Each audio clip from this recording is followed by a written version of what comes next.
교회 생존 DNA를 지금 이제 계속 하고 있습니다. 참 쉽지 않은 주제를 이제 여러분과 함께 나누고 있는데, 이제 54년 동안 이제 우리 교회가 생존할 수 있었던 이유가 물론 여러분들의 헌신과 희생이지만 그 안에 이제 복음적 요소가 분명히 있다고 저는 생각해서 아마 교회가 생존할 수 있었던 가장 중요한 이유 하나가 이제 예수님의 첫사랑을 우리가 알기 때문이다.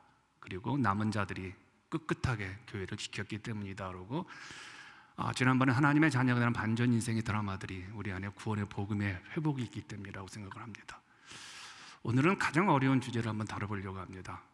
우리 기독교 신앙의 뿌리이자 또는 불안한 시대를 살아가는 성도들에게 강력한 위로가 되는 이제 하나님의 주권, 하나님의 통치, 소브리틴과 레인이라는 이제 참 어려운 주제입니다. 시편 97편은 이제 여호와께서 다스리신다, The Lord Reigns라는 이제 아주 장엄한 선포가 이제 시작되는, 소위 말해서 제왕시라고 합니다. 왕들을 높이는 지의 시라고도 하죠.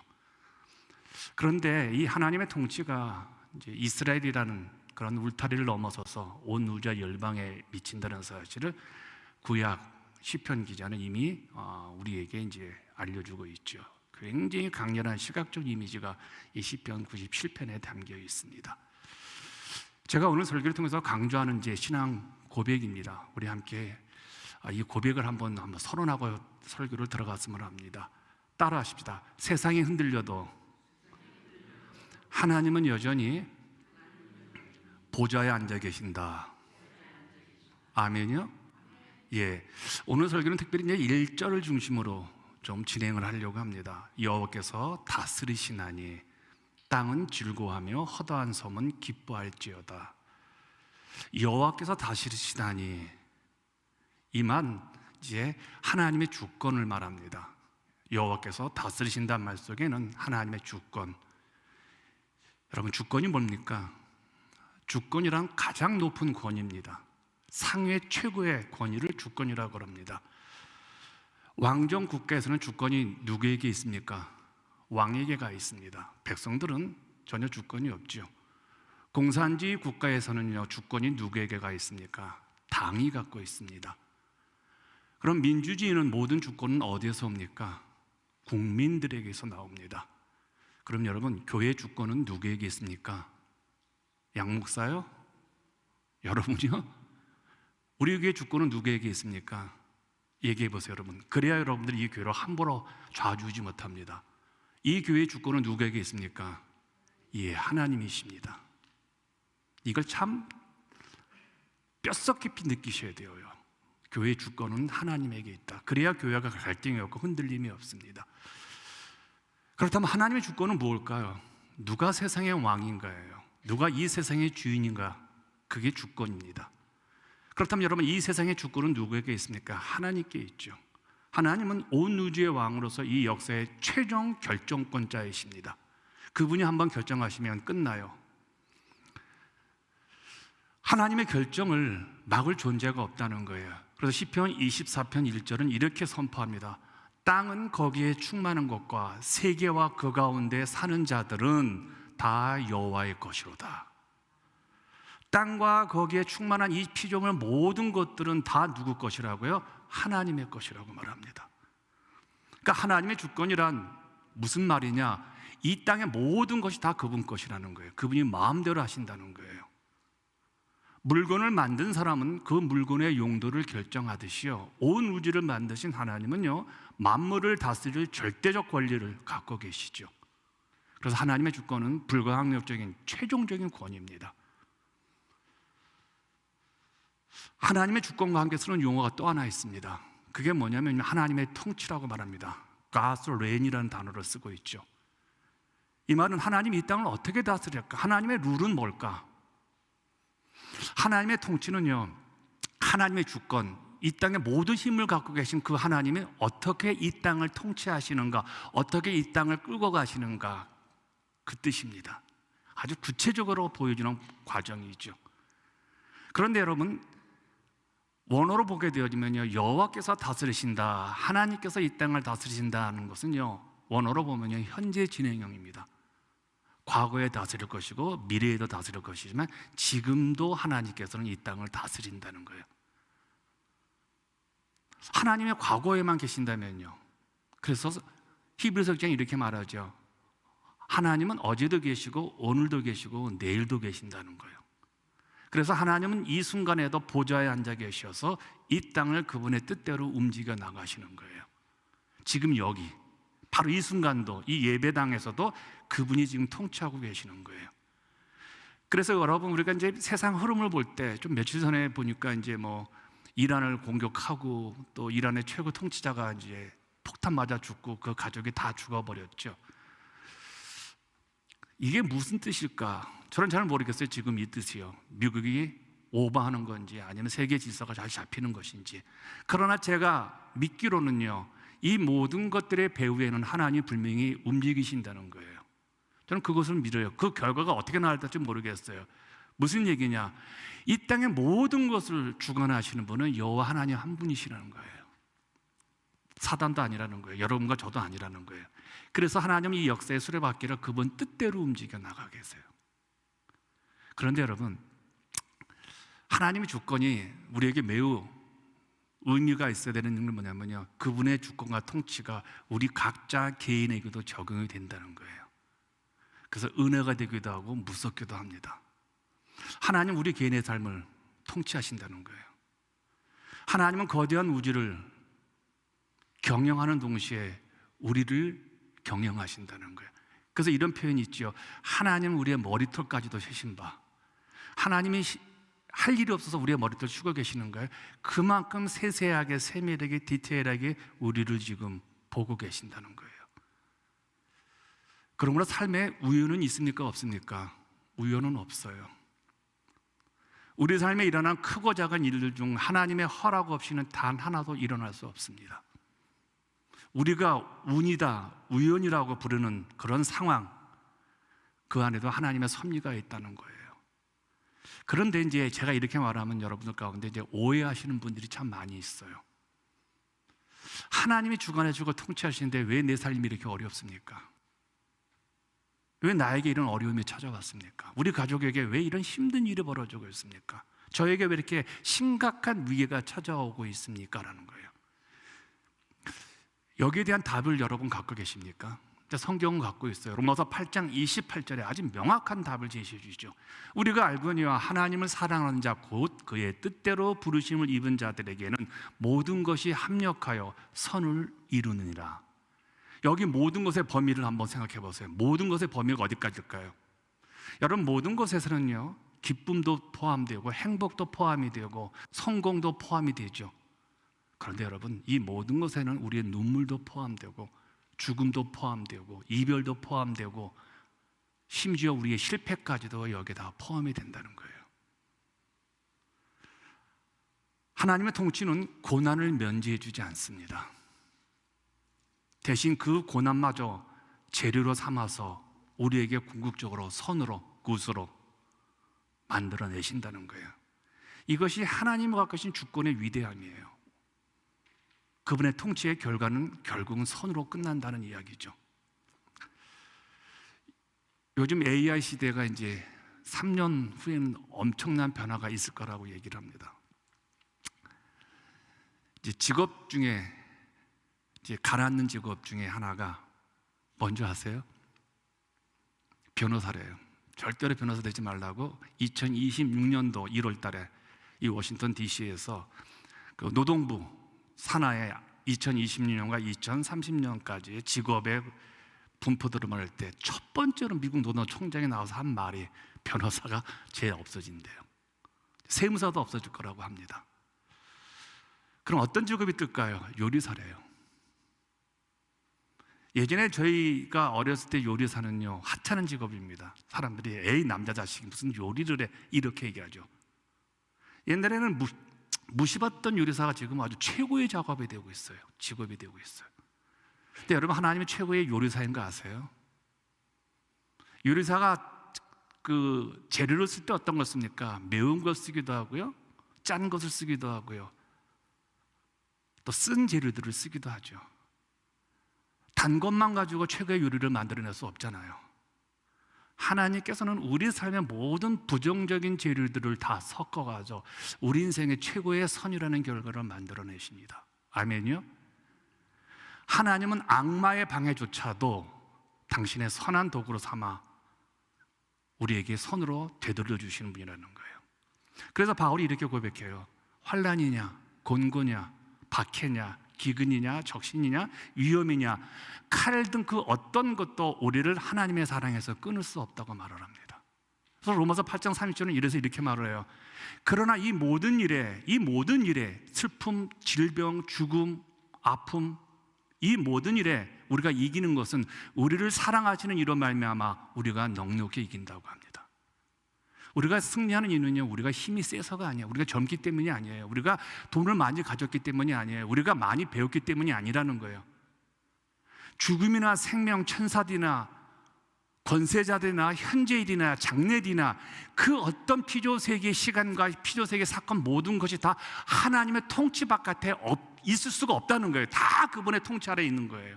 그래서 바울이 이렇게 말을 해요. 사망아, 사망아, 너의 쏘는 것이 어디 있느냐?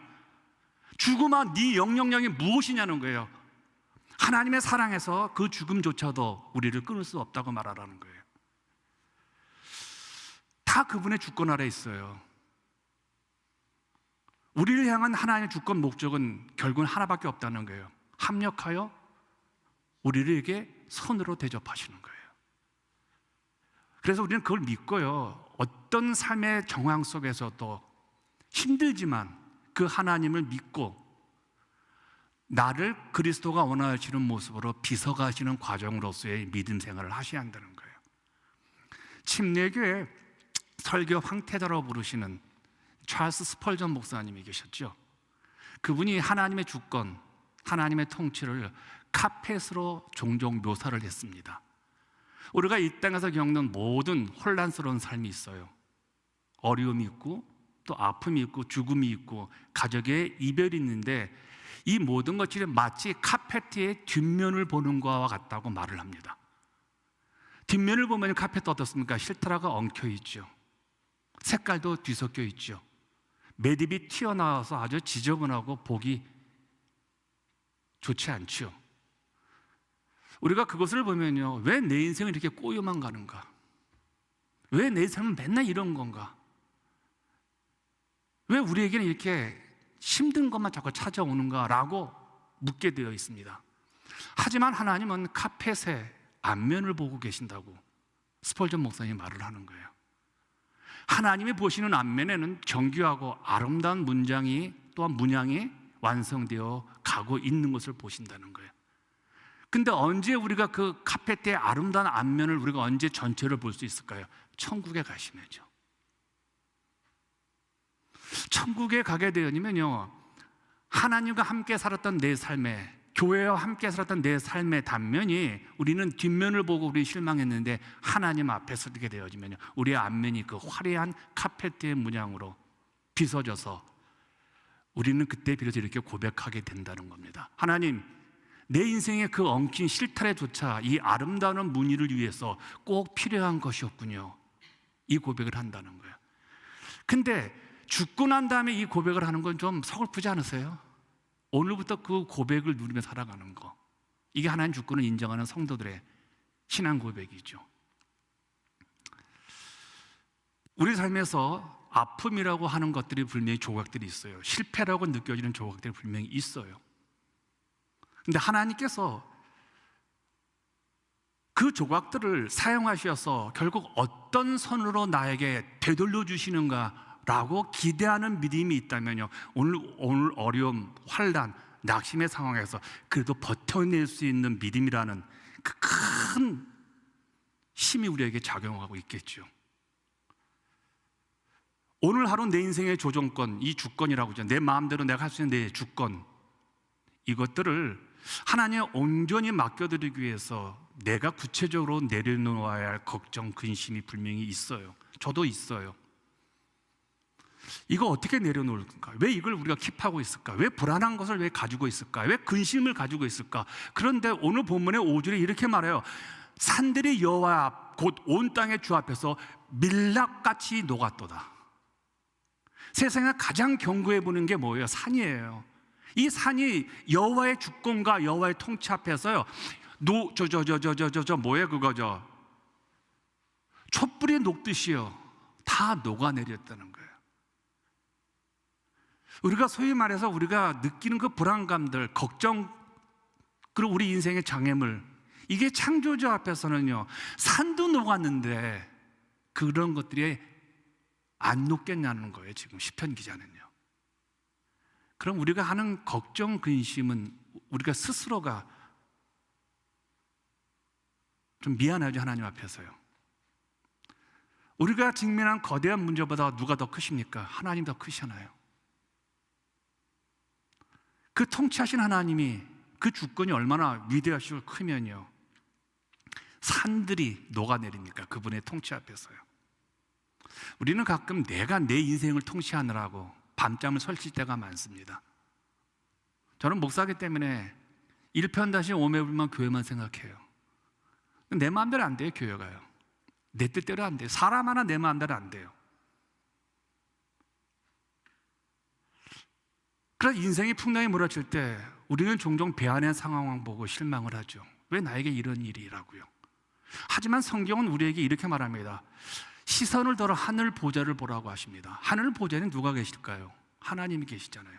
하늘 보좌라는 말은 뭡니까? 하나님의 주권을 인정하라는 거예요. 이 상황도 하나님의 섭리 안에 있고 이 상황도 하나님의 주권 아래 있기에 반드시 그분이 통치로서 우리에게 실제적으로 우리가 느낄 수 있는 그 일이 일어날 거라는 거예요. 시선을 하늘에게 두면요. 제가 늘 말씀드리죠. 시선과 시각은 다릅니다. 시선은 하나님을 보는 것이고 시각은 내 앞에 문제들만 보는 거예요. 내가 걸어가는 앞만 보는 거예요. 그러니 우리는 항상 어떻습니까? 끼우뚱거리고 갈짓자가 되는 거예요. 그러나 시선은 하나님을 보게 되니까 여러분 직선으로 걸어가게 수 있는 것이죠. 세상은 혼란스러워 보입니다. 악이 승리하는 것 같을 때가 많죠. 우리 주변 보면요 악당들이 잘 살아요. 최근에 어떤 한 목사님이 부사역자들한테 욕을 했대요. 도끼로 찍어버리고 여자 전도사한테 10년을. 어떻게 그런 말을 할 수 있을까 정도로. 그걸 읽어보니까 이거 어마어마하더라고요. 근데 결국은 이게 이제 뉴스거리가 돼가지고 그 목사님이 사임을 하게 되었어요. 어떻게 이런 목사님이 부사역자에게 욕을 안 해도요 욕먹는 게 담임 목사거든요. 근데 그렇게 욕을 하고도 목회할 수 있었다는 거. 그런 목사님이 목회하는 교회가 5천 명이나 모이는 거예요. 그런 목사가 한두 개 있습니까? 우리 주변에 보면 악이 승리하는 것 같아요. 나쁜 사람이 아주 집요하게 돈도 모을 수 있고 아주 지배한 사람이 목회도 잘하는 것 같고 이런 분들이 세상의 명예와 세상 권력을 다 가지고 있는 것 같아요. 그런데 여러분 최후의 승리는 이미 확정되었다고 성경은 말합니다. 만왕의 왕이신 하나님께서 이 우주의 마지막을 그분이 결정하신다고 성경은 말하고 있습니다. 그러면 우리의 삶의 뜻과 방향도 그분의 뜻과 방향에 맞춰 하는 것이죠. 이게 바로 그분의 주권을 인정하는 거예요. 우리가 하나님의 주권과 통치를 인정하면요 이런 믿음이 생깁니다. 첫째, 하나님에 대한 신뢰가 절대적 가치로 우리에게 남아있어요. 신뢰. 상황이 나빠 보여도 우리가 이런 믿음이 생긴 거예요. 하나님이 결국 선으로 나에게 갚아주실 거야. 이 믿음이 생기는 거예요. 그래서 두려움이 사라지는 거예요. 폭풍을 만나 비행기가 흔들리는 그 어떤 비행기가 있었다고 합니다. 승객들은 비명을 지르고 공포에 떨었지만 한 어린아이만은 평온하게 책을 읽고 있었대요. 옆에 있던 승객이 의아해서 이 아이에게 물었다고 합니다. 얘야, 비행기가 추락할지도 모르는데 너는 무섭지도 않니? 이 아이가 웃으면서 대답을 했대요. 괜찮아요. 우리 아빠가 조종사인데요. 이것이 주권을 믿는 자의 태도라는 거예요. 이 땅에 하나님의 주권 없이는 떨어질 것도 없고 이 땅에 하나님의 주권이 없으면요 행복할 것도 없다는 것을 믿는 게 신앙인이죠. 여러분들에게 한번 질문 드리겠습니다. 우리를 두렵게 하는 폭풍, 그 속에서 우리는 누구를 바라봐야 됩니까? 그 폭풍 속에서 여전히 이 땅을 통치하신 하나님의 주권을 우리는 바라봐야 합니다. 지금 내 삶에서 가장 이해되지 않는 실타래 같이 엉킨 것들이 많이 있을 거예요. 답답하고 불안하고 그러다 보니까 우리 인간이 가지고 있는 약점이 뭔지 아세요? 저 같은 사람이에요. 스트레스 받는 게 뭐냐면 그걸 내가 해결하려고 조종간을 내가 자꾸 막 흔들어 옆으로 가려고 그러고요. 그러니 잠도 못 자죠. 그러니 애는 애대로 쓰시는데 결과가 안 좋죠. 내 힘대로 하려니까요. 그런데 하나님의 주권을 인정하는 순간이요, 우리 안에 불안은 기대로 바뀝니다. 이 풍랑 인연하여 더 빨리 갑니다. 어떻게 더 빨리 갈까? 기대가 된다는 거예요. 폭풍은 우리가 나쁜 상황이 사라졌기 때문이 아니라 조종간을 잡고 계신 분이 하나님이시라는 것, 내가 아니고 하나님이시라는 것을 알고 있기 때문에 우리는요, 평안할 수 있다는 거예요. 그분을 신뢰할 수 있다는 거예요. 두 번째는요, 하나님 앞에서 겸손해집니다. 겸손은요, 겸손하자, 그게 안 되더라고요. 나의 성공이 내 힘이 아닌 하나님의 은혜의 힘을 인정할 때 우리는 교만을 경계하게 되어지죠. 세계적인 바이올리니스트 파카나니아라는 분이 있습니다. 이분은 자기의 그 악기가 캐논이라는 아주 명품 악기를 쓰고 있었다고 합니다. 근데 어느 날 그게 심하게 파손이 되었습니다. 악기가. 그래서 이 파가니나가 이제 그 악기를 가지고 수송공에 갔다고 합니다. 그러면서 이렇게 말했다고 합니다. 내가 아무 말도 하지 않을 테니까 당신의 법대로, 당신의 방법대로 이 세계 최고의 악기를 고쳐주십시오. 난 여기서 좀 많이 도전을 받았어요. 세계적인 바이올리니스트라면요, 이 악기가 뭐가 문제인지 알 거 아니에요. 줄이 어디가 망가졌다, 아니면 통 안에서 뭐가 깨졌다든지 알 거 아니에요. 근데 그 자기의 주장을 내세우지 않아요. 전문가에게 당신의 뜻대로 하십시오. 살아갈 때 인생의 줄이 끊길 때가 왜 없겠습니까? 그럴 때 여러분, 몸체가 구부러지죠. 그럴 때 여전히 자기 방법으로 내 인생을 수리하려고 할 때, 고집을 피우게 될 때 어떻습니까? 뜻대로 되셨습니까? 하나님의 주권에 순종한다는 것은요, 내 인생의 수리도구, 내가 고칠 수 있는 것이지만 나보다 더 최고의 수리가이신 하나님께 그 상황을 맡겨드리는 거예요. 온전하게 그분께 내 자신을 양도하는 거예요. 내 고집이 멈출 때 하나님의 주권이 시작이 되어지죠. 하나님의 통치는 우리를 해치려는 권위가 아니잖아요. 어떻게든 우리를 도우고자 선으로 채우시는 하나님이니까 절대로 교만할 수가 없죠. 겸손하게 우리 그분께 맡겨드리죠. 세 번째는요, 이런 하나님의 주권과 통치를 하게 되면요, 순종이라는 것을 안 할 수가 없게 되어져요. 순종을 훈련하는 게 아니라 이건 저절로 순종하게 되어진다는 거예요. 하나님이 나의 왕이시기에 내 역할은 무엇입니까? 왕의 명령에 따라 살기면 되는 거예요. 기도하라면 하면 되는 것이고요, 말씀 보면 되는 것이고, 전도하라면 하는 것이고, 교회 봉사하라면 하는 거예요. 뭘 이렇게 내 생각이 맞냐는 거예요. 안개가 자욱한 밤이었습니다. 군함의 항해사가 정면에 불빛을 발견하고 신호를 보냅니다. 충돌 위험이 있다. 규칙의 항도를 남쪽으로 10도 바꿔라. 근데 상대방의 답신이 왔습니다. 안 된다. 당신이 북쪽으로 10도 변경하라. 화가 난 이 항해사가 다시 보냅니다. 나는 해군 제독이다. 당장 항로를 바꿔라. 안 그러면 부닥친다. 상대방이 이렇게 대답했다고 합니다. 나는 등대다. 여러분, 하나님의 주권은요, 협상의 대상이 아니라요, 절대적 복종입니다.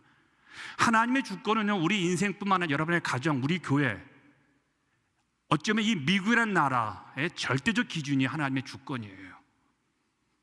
내가 제독이든 내가 대통령이든 내가 목사든 상관없습니다. 기준이신 하나님께 내 삶의 방향을 맞추는 것이 그가 최고로 믿음 좋은 사람이며 그가 최고의 목사입니다.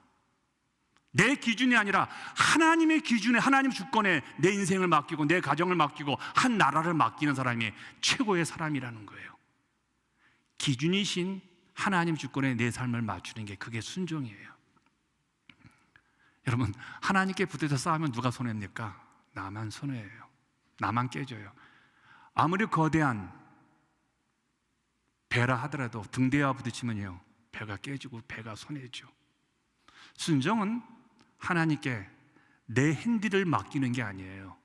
순종은 내 인생의 조종관을 그분께 맡기는 게 아니라 이미 그분이 내 인생의 핸들을, 내 인생의 방향을, 내 인생의 모든 것을 잡고 계심을 인정하고 뒷좌석으로 옮겨서 그분의 뜻에, 그분의 마음에 흡족하게 감사하면서 누리는 거예요.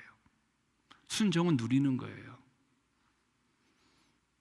여러분, 교회에서 순종하라는 게 목사한테 대들라는 게 아니죠. 여러분, 대드는 거 축복입니다. 목사에게 대드는 거 축복이에요. 여러분, 부모님께 대드는 게 복이에요. 부모님과 대드잖아요. 근데 저는 엄마 아버지가 살아보니까 대들 뿐이 없어요. 그래서 저희 아이들이 막 저한테 대들 때, 그래, 내가 살아있는 것이 너는 복이다. 여러분, 목사에게 대드는 거 복이에요. 목사가 없어 봐요. 그 목사가 하나님께 우리의 순종은 바로 누리는 것이지, 순종해야겠다 그런 분 순종 못해요. 순종을 내 삶의 은혜로, 축복으로, 권위로 누리는 것이죠. 네 번째입니다. 이런 하나님 주권과 통치를 인정하게 되면요, 여러분, 평안을 누린대요. 평안. 하나님을 주권을 인정하는 제 평안은요, 환경이 조용해지는 것이 아닙니다. 폭풍을 다스리는 분이 내 아버지라는 사실을 믿고요, 그분의 날개 아래, 통치 아래 머무는 것이 진정한 평화예요. 어떤 한 왕이요, 평화를 가장 잘 표현한 그림을 그리는 사람에게 큰 상을 주겠다고 공표를 합니다. 수많은 화가가 그림을 가져왔어요. 평화스러운 화면을. 그리고 최종적으로 2점의 그림이 낙착되었대요. 첫 번째 그림은요, 아주 고요하고 거울 같은 호수가 그려진 그림이었다고 합니다. 주변에는 푸른 산들이 둘러싸이고 위로는 뭉게구름이 떠있는, 누가 봐도 완벽하고 평화로운 풍경이었습니다. 두 번째 그림은요, 험준하고 깎아질 듯한 바위, 산이 그려졌습니다. 막 무섭고 너무너무 막 날카로운 그런 산들이었습니다. 하늘은 시커멓게 변해가지고 당장 폭풍이 몰아칠 것 같은, 바위 옆으로는요, 거친 폭포가 막 광음을 내며 떨어지는 듯 아주 험악한, 사람이 살 수 없는 그런 풍경이었다고 합니다. 사람들은 당연히 이 왕이 첫 번째 그림이 당선될 것이라고, 왕이 첫 번째 그림을 선택할 것이라고 생각했습니다. 근데 놀랍게도요, 왕은 두 번째 그림을 선택했다고 합니다. 그 폭풍 치고 막 무서운 그림을요. 사람들이 놀랍니다. 그런 사람들에게 왕은 그림의 한 구석을 보여줍니다. 폭포 뒤쪽에 젖은 바위 틈새에 작은 숲이 하나 있었습니다. 그 안에 엄마 새가 둥지를 틀고 앉아 있었습니다. 밖에는 천둥이 치고 폭풍이 몰아치며 세상이 뒤집힐 것 같은 소란이 있었지만 그 둥지 안에 아기 새는 엄마의 품 안에서 가장 평안한 표정으로 깊은 잠이 들어 있었다고 합니다. 여러분, 하나님의 다스림이 이와 같다고 합니다. 평안은 문제가 없는 상태가 아니라 폭풍이 치는 그 한복판에서도 통치자 하나님을 신뢰하고 하나님의 품 안에 있는 상태를 평화라고 말합니다. 이걸 샬롬이라고 말해요. 세상이 흔들려도요, 내 인생이 흔들려도요, 여전히 하나님이 나를 다스리고 우리 가정을 다스리고 계시다는 확신, 그게 있을 때요, 우리는 어떤 상황에도 평안할 수가 있습니다. 그러므로 하나님의 주권을 인정하는 성도는요, 자신의 환경에 일희일비하지 않습니다. 제가 반성하는 게 이 부분입니다. 좋을 때는 막 웃었어요. 어려울 때는 막 인상을 썼어요. 그게 얼마나 하나님의 주권을 인정하지 않는 불신앙인지를 제가 요즘 깨닫습니다. 그래서 항상 어떤 상황이든지 그러니까 여유가 생기는 거예요. 평안이 생기더라고요. 하나님은 단 한순간도 그 보좌에서 내려오신 적이 없어요. 그 보좌의 주인은 그분이에요. 그걸 왜 내가 내려오게 하려고, 왜 내가 그 보좌에 앉아가지고 내 인생을 내 마음대로, 교회를 내 마음대로 그러니 평안이 없죠. 근데 여러분에게 질문하겠습니다. 여러분, 어떻게 살아가는 거 행복한 삶일까요? 어떻게 사는 것이 예수 잘 믿는 믿음일까요? 우리 교회 성도들은 어떻게 살아야 이 교회가 하나님의 영광을 받을 수 있을까요? 우리가 하나님 주권과 통치를 믿는다면 우리 변화해야 됩니다. 여러분, 우리 이렇게 살면 안 돼요. 우리 이렇게 예수 믿으면 안 돼요. 우리 이렇게 교회 섬기면 안 돼요. 하나님의 주권과 통치를 여러분요, 인정하는 피조물의 반응이 뭔지 아세요? 하나님의 주권과 통치를 인정하는 세상, 하나님 지으신 모든 피조물의 반응이 1절에 이렇게 소개되고 있어요. 땅은 즐거워하며 Let the earth rejoice. 하나님의 땅이 만드신 그 모든 피조물들이 즐거워한대요. Rejoice 한대요. 왜 즐거워할까요? 왜 하나님의 주권과 통치를 믿는 이 땅의 피조물들은 즐거워할까요? 2절 때문에 그래요. 의와 공평이 그의 보좌의 기초라. 그분의 보좌의 기초가 시멘트가 아니라요, 의로움과 공평함이 기초래요. 하나님께서 주권을 판단하실 때, 이 땅을 판단하실 때, 여러분과 저를 판단하실 때 그분의 기초가 뭐냐면요, 의로운 것과 공평함으로 판단하신다는 거예요. 욥이 그 험한 세월을 버틴 게 뭔지 아세요? 저는 하나님의 의와 공평을 욥이 믿었기 때문에 버텼다고 생각이 들어요. 얼마나 억울해요. 하루에 자식이 다 죽었어요. 하루에 그만둔 재산이 다 사라졌어요. 하루에 자기의 건강이 무너져 버렸어요. 욥은 잘못한 게 없는 사람이에요. 근데 어느 날 하나님이 욥과 사전에 상의도 없이 귀신을 불러, 사단을 하나님의 어둠에 불러가지고, 내가 욥을 한번 칠 텐데 하나님 괜찮겠습니까? 그래, 한번 쳐봐라. 몸도요? 그래, 쳐봐라. 그러나 생명은 건들지 말거라. 재산도 치고 자식들도 죽이고. 욥이 얼마나 억울해요. 내가 뭘 잘못했기에, 내가 왜 하나님 나한테 허락도 없이 왜 사탄하고 하나님이 짝짝꿍 해가지고. 저도 어느 경우에 내가 잘못한 경우에 어려움을 때문에 억울해요. 막 화가 나요. 하나님, 저희가 어떻게 그럴 수 있습니까? 그런데 그가 어떻게 버틸 수 있습니까? 하나님은 의로우신 분이고 하나님은 공평하게 판단하신 분이라는 사실을 욥이 끝까지 믿었어요. 그러자 공의와 정의로 다스리시는 하나님의 통치를 믿기에, 이 땅에 내가 속해 있는 이 현실이 지금 불공정하고 지금 막 불합리하지만 하나님의 주권은, 하나님의 통치는 의롭고 공평하기 때문에 반드시 하나님 나에게 공평과 의로서 대접할 거라 믿으니까요, 그 상황을 이겨내는 거예요. 판단의 질서를 그분은 의로움으로 갖고 계신 거예요. 그러니까 내가 의롭기만 한다면 지금 어렵지만 나는 다시 쓸 수 있다는 거예요. 내가 나쁜 짓만 하지 않는다면 하나님은 공평하신 분이기에, 공평하다는 건 뭐예요? 악인은 죽는 것이고 선인은 보호받는 게 하나님의 공평이잖아요. 그렇다면 내가 하나님 앞에서 의로움만 유지할 수 있다면, 그러니 그런 상황에서 기뻐할 수 있는 거예요. 그래, 나에게 더 큰 어려움이 와더라도 하나님 그 어려움만큼 나에게 공평하게 대접하시니까 내가 열매를 누리게 될 것이라는 거예요. 하나님의 판단의 기초가 여러분과 저가 아니에요. 여러분과 저는 어떻습니까? 소문 가지고 판단하잖아요. 참, 여러분이 뭘 대단하다고 여러분 눈과 귀 가지고 사람을, 나쁜 사람, 좋은 사람 말하고 흥분합니까? 세상은 그래요. 그게 세상이에요. 얼마나 억울해요. 한마디로 사람을 죽이고 한마디로. 그런데 하나님은 그렇게 안 하신다는 거예요. 하나님은 의로움과 공평함으로. 그러니 우리 그분 앞에서 결과론적으로 평가받을 때 우리는 회복의 기회가 있다는 것이죠. 그래서 여러분 꼭 기억하십시오. 좀 억울해도 세상은 지금 하나님이 잘 경영하고 계시니까, 내가 답답해도 하나님이 세상을 의와 공평으로 통치하시니까 그냥 우리는 그분을 즐거워하고 그분께 예배드리고 기도하고, 그래 나는 행복하게 살자. 환난의 바람이 불어도 어려움이 와도 그분이 해결하실 거니까 내가 할 수 있는 것은 기뻐하고 즐거워하고 감사하는 것이라는 거예요. 근데 재미나게도요, 이 부분에서 제가 좀 은혜 받은 게 있어서 소개하겠습니다. 11절입니다. 의인을 위하여 빛을 뿌리고 그 마음이 정직한 자리에 기쁨을 뿌리시는도다. 여기 뿌린대요. 뭐를 뿌려요? 빛을 뿌리고 그다음 뭘 뿌려요? 기쁨을 뿌린대요. 꼭 농부가 씨를 뿌리듯이요, 하나님의 의인들을 위해서, 예수를 잘 믿는 여러분과 저 같은 사람들을 위해서 하나님께서는요 빛을 뿌리시고 기쁨을 뿌리신대요. 우리는 어떻습니까? 그 빛을 우리의 발밑에 기초 삼아서 걸어가시면 되고, 그 기쁨을 먹으면서 어떤 삶의 정황 속에서도 우리가 기뻐하면 되는 것들이죠. 지금 당장은 어두워 보일지라도 하나님이 빛을 뿌리신대요. 지금 당장 불행하고 억울하고 답답해도 하나님이 기쁨의 씨앗을 뿌리고 계신다는 거예요.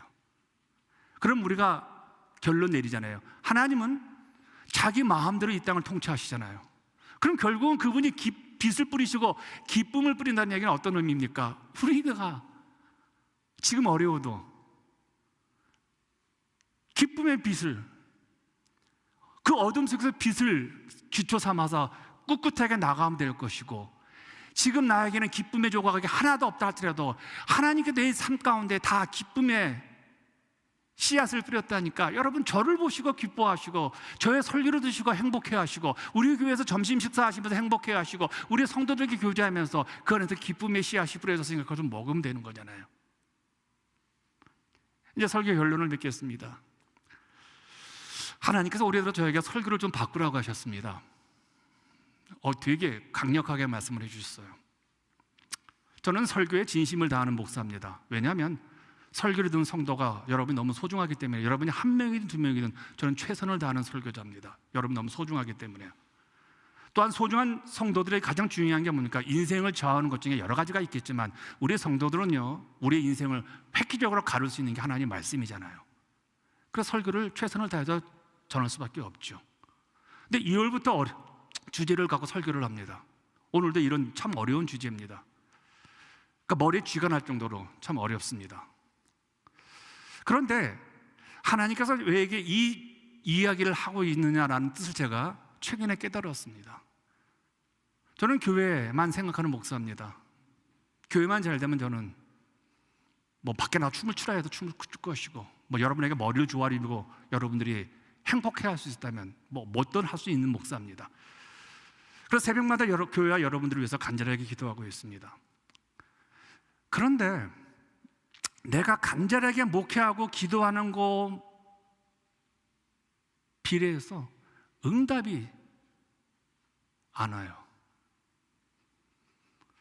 오매불망 충성하면서 기도하는데 응답이 안 와요. 어려움이 반복적으로 찾아올 때 답답합니다. 차라리 내 실수와 내 잘못이라면 깨끗이 벗어버릴 텐데 참 이게 어렵고 답답해요. 아무리 잘못하고 있는 게 나한테 있는가, 하나님은 나를 치시니까 믿음의 현미경으로 나를 보아도 그렇게 잘못한 게 없어요. 그런데 왜 이렇게 노력하고 힘을 쓰고 최선을 다하는데 왜 응답이 안 되는지, 어떤 경우는요 하나님께 항의까지 했습니다. 그런데 하나님이 내가 뭘 원하시는지 그분은 다 아십니다. 그렇죠? 하나님은 내가 뭘 얼마나 소중히 하게 여기는지, 이 교회를 얼마나 사랑하고 애쓰고 있는지 그분은 나를 다 아시고, 제가 여러분을 얼마나 사랑하는지 하나님 다 아신다는 거예요. 그분은 내 머리털까지 세신받은 분이잖아요. 내가 입으로 고백을 하지 않아도 그분은 다 알아요. 내가 우리 두 아들을 얼마나 사랑하는지 그분은 다 알아요. 자식놈들은 몰라도 하나님 아신다는 거예요. 그러면 그분이 왜 내 기도 응답을 왜 안 해주시는가? 내가 그렇게 오매불망 소원하는데, 여러분이 그렇게 오매불망 소원하는데 왜 여러분의 그 소원을 안 들어주시는가? 제가 깨달은 거예요. 그분의 계획이 있는데 내가 그분의 계획을 모른다는 거예요. 하나님께서 우리 교회를 53년에 세웠다면요, 그분의 계획이 분명히 있다는 거예요. 근데 그분의 계획을 내가 모르고 내 마음대로 하는 거예요. 하나님 이거 해주세요. 하나님 이런 사람 보내주세요. 하나님 이런 사역자 보내주세요. 근데 내 기도에 응답을 안 한다는 뭐예요? 하나님의 계획이니까 나는 바꿔야 되잖아요. 그러면 어떡합니까? 내 계획을 내놓고 이렇게 기도해야 되잖아요. 하나님 이제 만세전에 계획하신 그 계획을 제 인생에 펼쳐 보이시고, 하나님 54년 전에 개척하신 이 교회에 하나님의 계획을 이제 펼쳐 보이십시오. 이렇게 바뀌더라고요. 하나님의 계획이 내 인생 가운데 있다면요, 그걸 내가 운전대 잡고 하려고 하니까 그게 힘든 거예요. 그러자 제가 바뀌었어요. 하나님 계획이 있다면 이제 그 계획에 하나님, 이제부터 하나님의 그 계획대로 해주세요. 하나님, 저분이 이렇게 말을 안 듣는데 저분 하나님 계획이 있을 거 아니에요. 하나님 그 계획대로 해주세요. 그분을 행복하게 해주세요. 그분의 계획이 있잖아요. 저에 대한 계획이 있으니까 이 땅에 보내셨고, 저에 대한 계획이 있으니까 이 교회 담임 목사를 보내시고, 여러분의 계획이 있으니까 여러분 이 교회를 몰라 주신 거잖아요. 그런데 그 계획을 우리가 모르더라는 거예요. 그 주권과 통치가 어떻게 진행될지 제가 그걸 깨달은 거예요. 내가 기도해도 수십 년간 안 된다면 그건 하나님께서 허락하지 않는 거예요. 그럼 하나님의 계획이 있을 거 아니에요. 우리 교회와 제 가정과 제 두 아들에 대한 계획과 저에 대한 계획이요. 그러면 그 계획대로 해주세요라고 저는 기도가 바뀌는 것이죠. 사랑하는 여러분, 1990년대 결성된 프로젝트 음악이라는 게 있어요. 그러니까 의도적으로 이제 그 음악 그룹을 하나 만든 게 있어요. 그 음악 그룹이 새바람이 오는 그늘이, 그 곡이라는 곡이 있습니다. 그 가사 중 일부가 있어요. 듣는 사람 없지만 행복한 마음으로 우리 노래하자. 이렇게 새바람이 오는 그늘 아래서 듣는 사람 없지만 행복한 마음으로 우리 노래하자. 전 이게 너무너무 가슴에 와닿았어요. 전 설교할 때 가장 행복한 목사입니다. 듣는 사람 없지만 듣는 사람 위해 행복한 마음으로 설교를 준비하고 최선을 다합니다. 설교에 전심을 다하는 것은 설교를 듣는 성도가 소중해서라고 제가 말씀을 드렸습니다. 소중한 성도들에게 인생을 좌지우지하는 것이 여러 가지가 있겠지만 하나님의 말씀이 우리에게는 가장 소중한 것이잖아요. 그래서 여러분들에게, 우리의 DNA를 위해서 여러분들에게 제가 축복을 합니다. 하나님 주권과 하나님 통치를 받아들이세요. 축복은 제가 복을 주는 것이 아니라 복을 주시는 하나님께 비는 것이기에 이 시간 여러분들을 위해서 정말 담대하게 복을 빕니다. 하나님이 여러분의 집이 되시기를 축복합니다. 세상 어디에서 쉼을 찾지 못할 때 영원하신 팔이 여러분 아래에 있기를 축복합니다. 하나님이 여러분의 충분함이 되어주시기를 축복합니다. 홀로 선 자리에도 부족함이 없고 하나님 한 분으로 넉넉하기를 축복합니다. 하나님이 여러분의 인생의 방패와 칼이 되어주셔서 많은 악들이 다 도망가는 그런 하나님의 섭리와 주권을 누리시기를 축복합니다. 어떤 어려움 앞에서 흔들리지 마시고 하나님의 주권과 통치가 내 안에 있기에 그 생존 DNA로 여러분의 삶도 승리하시고 가정도 이기시고, 그리고 궁극적으로 하나님 몸된 교회가 하나님 주권과 통치 안에서 진행되기를 축원하겠습니다. 우리 같이 기도하십시다.